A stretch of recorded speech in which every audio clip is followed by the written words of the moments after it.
It was a first, and it was a significant step forward. Metis Business Day, hosted by the Manitoba Métis Federation and the Riel Capital Corporation, combined a trade show and workshops focused on growing Métis economic development opportunities through exchanging ideas, procurement, training, and business-to-business networking.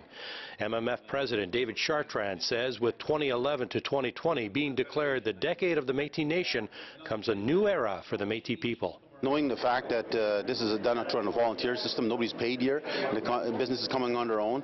We have over 200-300 businesses signed up already to our directory. So it's really, I think, and it was done in a stage just to test out the market, see what kind of response we get from our own business community, and we're quite surprised to see that the reaction has been so positive. Nearly 50 trade booths were set up, highlighting everything from companies offering the latest traditional Métis wear to those addressing the healthcare challenges facing Métis, to corporate construction giants such as Ledcor Group, which has partnered with the Métis National Council in promoting economic development opportunities across the homeland. George Demoran says Métis have a lot to offer, and industry needs to recognize the value they bring. From our point of view, it's huge value in these partnerships. It's a necessity to be competitive, to create these partnerships so that we can influence our abilities to execute work, and you as partners can influence your abilities to share in the work within your footprint of your territory. Of those Canadians that are online, 76% have purchased products or services over the internet. Metis Business Day also incorporated various workshops as a way of exchanging best practices, such as tapping into the growing social network from Twitter to YouTube and Facebook. It's an industry that's changing very quickly, but it's absolutely here to stay, and something as entrepreneurs we need to be thinking about how we can utilize this resource to reach markets and move our businesses forward.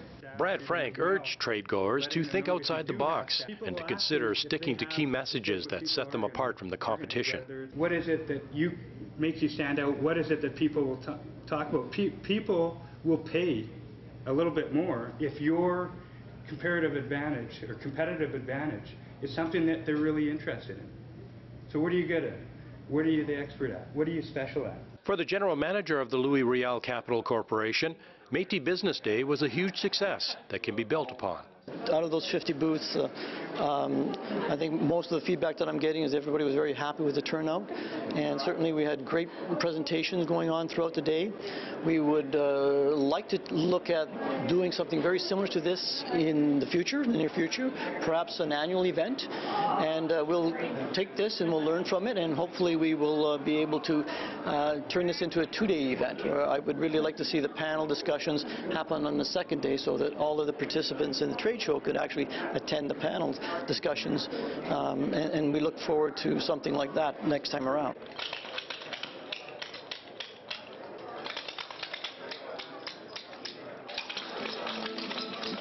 Métis youth are the fastest growing segment of Canada's population, and within the next 5 to 10 years they'll be flooding the workforce, looking for jobs or seeking ways to start their own businesses. So for industry concerned about fulfilling their employment requirements, it's time to take notice that Métis are ready for the challenge and open for business.